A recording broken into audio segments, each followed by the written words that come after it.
que récemment. Et il m'a laissé une grande marque et je crois qu'il aura laissé une grande marque chez quasiment tout le monde ici parce que autant vous dire que ce chapitre-ci est certainement un de ces chapitres dont tout le monde se souviendra, hein. Rappelons-nous des tout premiers chapitres de Fairy Tail quand même. Dans le chapitre 1, il y avait le destin, certainement le destin, enfin l'auteur, mais on va dire le destin si on reste dans le terme du manga, qui font que Natsu Dragneel et Lucia Tulia se rencontrent et non, j'ai pas pleuré. Mais ils se rencontrent et d'un coup, en fait, une aventure extraordinaire s'en découle. L'un en recherchant son père, un dragon de feu qui aurait disparu, et l'autre qui veut devenir un mage, une grande mage, et faire partie de la guilde dont le héros fait justement déjà partie. Et on a eu des aventures extraordinaires qui se sont étalées sur des centaines de chapitres. Et au moment où la quête principale, celle qui nous a tenus, mais le truc principal, quoi, c'est un peu comme si Luffy trouvait le One Piece, un peu quand Naruto devient Hokage ou Ichigo. Ouais, soit. Mais dans tous les cas, voilà, c'était le truc qu'il y avait depuis le départ, quoi. Et dans ce chapitre-ci, on a la conclusion de cette quête. Et c'est pour ça que c'est très important. Si vous demandez pourquoi d'ailleurs est-ce que le plan a changé derrière, c'est parce que j'ai sommeil et je vais aller me coucher juste après. Mais dans tous les cas, cette quête donc touche à sa fin et moi personnellement, je suis assez choqué quand même de ce type de conclusion-là quand même. Enfin, faut se dire une chose. Dans ce chapitre-ci, qu'est-ce qu'on a? On a en gros 2 événements plus ou moins, 3 événements plus ou moins importants.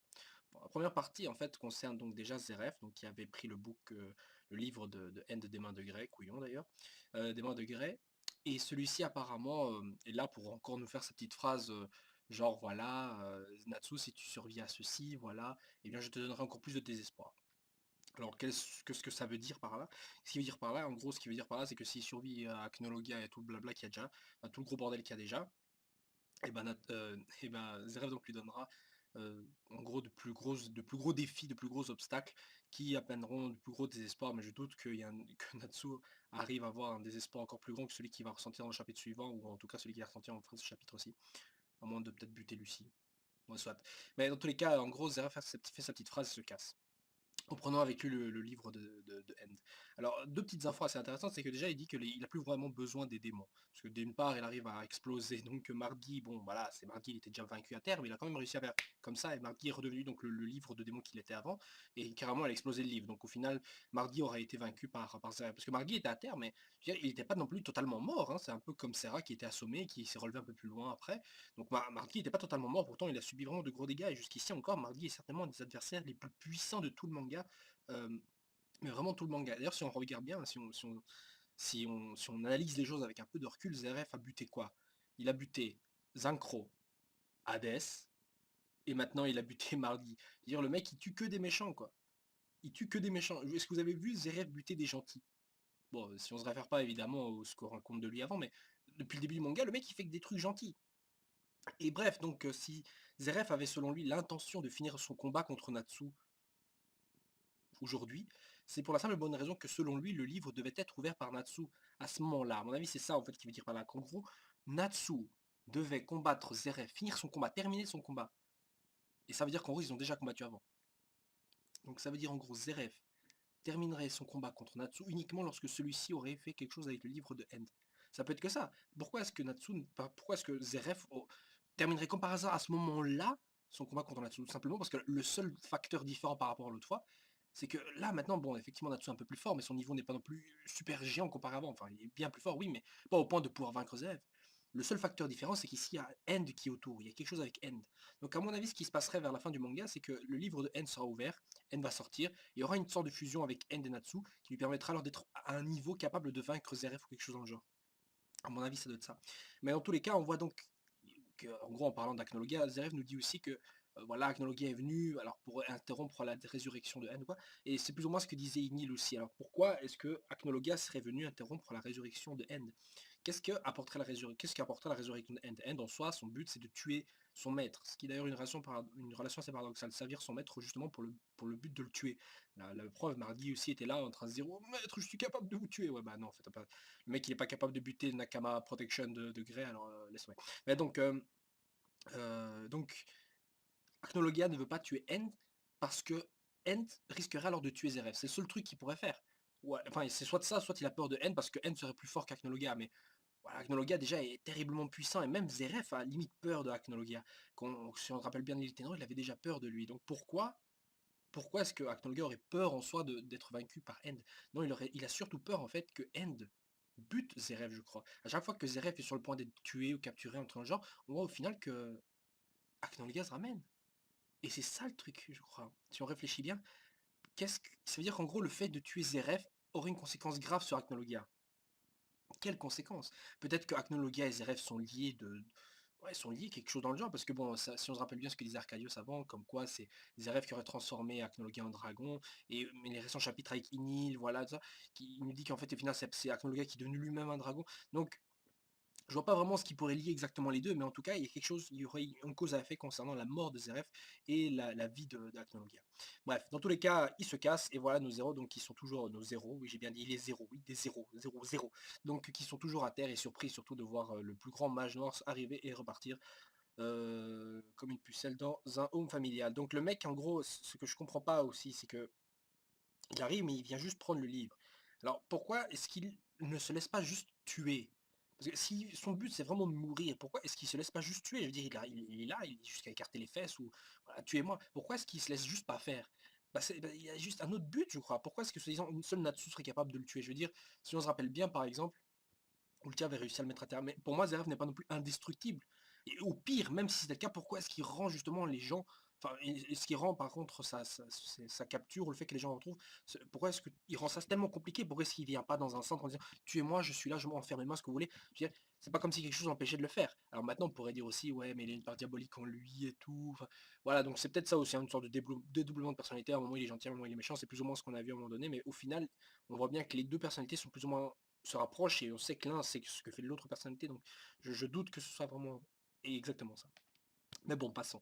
La deuxième partie donc du chapitre est la plus intéressante et certainement la plus importante, parce que c'est là qu'on voit donc la fin de notre plus grand petit ami Denver, pardon, Inil, oui, Inil, donc excusez-moi, mais quand je pense à la mort de Denver, je sais pas pourquoi je pense la mort de Denver, la mort de Inil, pardon, je pense au générique de Denver. Vous savez, Denver, Denver, le dernier dinosaure. Ouais, bon, passons. Donc en gros, Inil, donc, qui se fait malheureusement buter dans une magnifique double page, ouais, magnifiquement buté, dans une double page, et qui arrive tout de même à arracher donc un bras de Acnologia.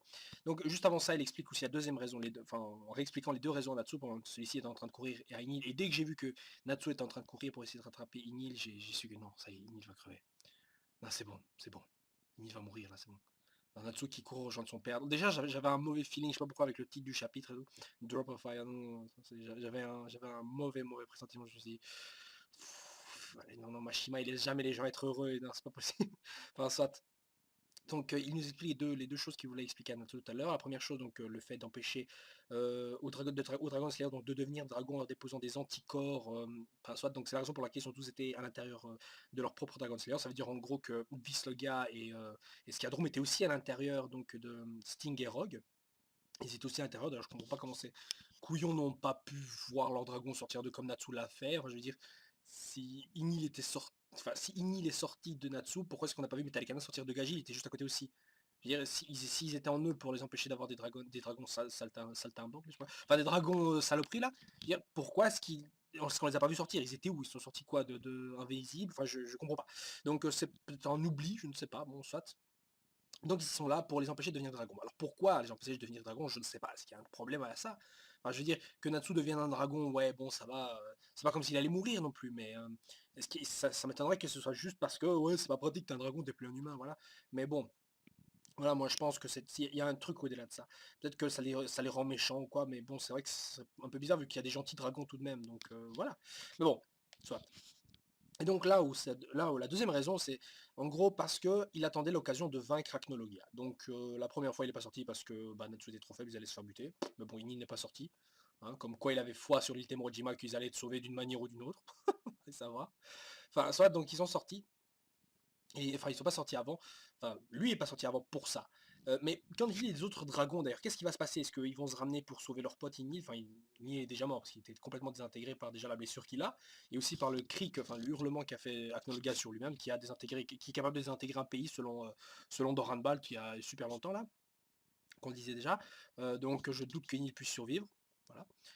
mais, mais donc je me demande ce que vont faire les autres dragons. À mon avis, le chapitre suivant, ils vont se ramener au quoi, mais bon, soit. Donc Ignil attendait surtout donc, un instant donc, pour vaincre Acnologia, mais il n'en a pas eu jusqu'à maintenant. Bon, pourquoi maintenant? Peut-être parce qu'il y a aussi le livre de Zeref, et si parce qu'on récupère le livre de Zeref, il y a un moyen de vaincre Acnologia. Alors je crois qu'il y a un petit secret là-dessous que je dois encore analyser, mais là je vois pas encore les tenants et aboutissants en fait de cette affaire. Mais on va tirer tout ça au clair, je le promets. Donc après, donc Ignil fait cette dernière petite parole à Natsu, voilà, les jours que j'ai passés avec toi étaient les plus beaux de ma vie, c'est grâce à toi que j'ai appris à aimer les humains. Ce qui veut dire qu'en gros, avant, il les aimait pas trop. Mais pourquoi est-ce qu'il a alors élevé Natsu? Why? Why it is? Pourquoi? Quels sont les secrets de tout cela? Pourquoi est-ce qu'Inatsu est arrivé? Pourquoi est-ce qu'il a élevé un gosse? Pourquoi spécialement eux? Pourquoi carrément élever ce petit couillon s'il l'aime pas et en plus de ça se réfugier en lui pour l'empêcher de devenir un dragon s'il l'aimait pas? Donc en gros, il y a un truc là-dedans. C'est soit une nécessité, soit qu'il y avait un lien il y avait un lien. Parce que je veux dire, pourquoi seulement un Dragon Slayer? Il aurait pu en élever plusieurs. Et je sais pas, parce qu'il y a un but, non? Il y a un but au fait d'élever des Dragon Slayer. Forcément, il y a un but. Bah, c'est buter Acnologia, ça donne que ça. Mais bon, soit, j'imagine qu'à la fin du manga, ce sera donc tous les Dragon Slayer contre Acnologia. Je ne vois que ça. C'est le but des Dragon Slayer, c'est de tuer des dragons. C'est tout. Voilà. Donc le chapitre se termine malheureusement sur l'explosion, je sais pas comment vous voulez dire ça, le massacre de Igny, c'est assez violent d'ailleurs. Le pauvre Igny avec son trou, qui arrive à arracher un bras avec le gars, mais je suis sûr que le mec il va le rattacher ou quoi, hein, c'est un monde magique ou quoi. Soit, donc, et au final, bah, ça s'est tristonné, surtout le dernier petit visage comme ça qu'on voit sur le panneau de côté là, de Natsu, qui c'est une expression qui ne nous sort pas souvent, mais on ressent bien le désespoir, la peur, la tristesse en lui. Enfin, ouais, non, surtout la peur et le désespoir dans son regard. Et je trouve que sur ce coup-là, Mashima a bien fait, surtout que les dessins sont très beaux. Donc voilà, beaucoup de réponses déjà, mais pas, enfin des réponses et pas de réponses. Je veux dire, pourquoi est-ce qu'ils sont partis le 7 juin de l'an 777? Et je me suis dit au final qu'en fait c'était un hasard, c'est tout. C'est juste un hasard. Il n'y a pas de signification à ce chiffre, c'est juste un hasard. Il n'y a pas de rituel parce que c'est cette date-là, non, c'est juste un hasard. C'est tout. C'est parce que le chiffre 7 c'est un chiffre magique, porte-bonheur, je sais pas quoi, et que l'auteur a voulu faire une référence. D'ailleurs, j'ai appris qu'en fait, l'auteur, évidemment, Mashima avait perdu son père, et que en fait, c'est peut-être pour ça qu'il fait tuer les pères de quasiment tous les persos importants. Grey, Lucy, maintenant Natsu, bientôt Erza, bon, Erza a déjà perdu toute sa famille. Wendy, elle a jamais eu de famille. Comme quoi, en fait, Mashima, il est là, il veut faire payer toute sa jeunesse à tous ces personnages, que c'est incroyable. Mais soit, bon, au prochain chapitre donc de Fairy Tail, on aura, j'espère, de nouvelles révélations. Et qu'est-ce qu'il va faire avec le gars? Parce que là, comme il a perdu un bras, il n'est pas non plus totalement opérationnel. Et il y a d'autres dragons pas très loin qui ont déjà fini avec Phase, donc ils vont peut-être se ramener aider leurs potes, non? Et genre, qu'est-ce que vont faire les autres dragons? D'ailleurs, ça y est, ils sont sortis, mais ils vont faire quoi maintenant? Ils vont combattre avec Nologa, ils vont tous se faire tuer? Peut-être. Imaginez, tous les dragons se font tous assassiner. Mais ça, ce serait pas mal en fait. Ce serait même intéressant de voir tous les dragons justement se faire buter. Le problème, c'est que ça voudrait dire alors qu'Aknologa, le mec, il est assez fort, enfin, le dragon, il est assez fort pour déjà buter Ignil. Même si à un moment donné, Ignil avait soi-disant le dessus, bah après il a plus le dessus, enfin soit. Mais il arrive à buter Ignil et quoi, il y a combien d'autres dragons? Et 4 autres dragons comme ça. Il arrive à buter 4, il buterait 4 autres dragons? Non, je pense pas. Même Meknologan n'est pas débile à ce point-là, donc il s'enfuira. Mais alors, qu'est-ce qui se passera avec ces autres dragons? Un entraînement peut-être? Je ne sais pas, on verra. Ce serait bien pour pouvoir mettre Sting et Rogue un peu à jour, parce que si le but final c'est buter Meknologan, franchement, ils sont pas au niveau. Et que dire si ce n'est de Laxus alors de Cobra? Putain, les pauvres, ils ont jamais eu de vrais dragons. Laxus là, il est encore sur son lit en train de se masturber avec Evergreen et Bixlo, et ils savent même pas qu'il y a des dragons qui volent, qu'il y a Zeref qui était passé par là. Enfin bref, ils vont se réveiller, il y aura un gros déluge là, ils vont rien capter quoi. Et Cobra, bon, il est avec Jelal vite fait, ils sont en train de soigner les blessures qu'il leur a infligées. Super leader, hein. Bref. Sur ce, donc, on se retrouve la semaine prochaine pour le prochain chapitre de Fairy Tail. Ce chapitre, je lui donne la note de 9 sur 10. Je lui enlève un point parce qu'il est mort. Mais voilà, ça ferait donc une mort importante. Et pas n'importe laquelle, parce que c'est la mort de la quête principale. Mais on en a une nouvelle. Et justement, c'est pour ça que l'auteur a déjà réglé cette histoire. Il a réglé l'histoire d'Inil parce que depuis un petit moment, on a déjà d'autres buts dans le manga. Vaincre Zeref et vaincre Zeref avec Nolga. Ce sont les deux nouveaux enjeux du manga. Un peu comme dans Bleach actuellement, buter Joabak, ou dans One Piece, trouver le One Piece. C'est un peu qu'en fait, si dans One Piece, Luffy trouve le One Piece, mais qu'au final, le deuxième grand but maintenant, c'est buter par exemple le grand méchant de l'histoire, on va dire Barbe Noire. Vous voyez, c'est plus ou moins ce genre de Dira qui pourrait s'approcher de plus ou moins ce que Fairy Tail vit maintenant. Voilà, donc ciao ciao, et passez une bonne soirée ou une bonne journée si vous voyez ça matin. Bisous.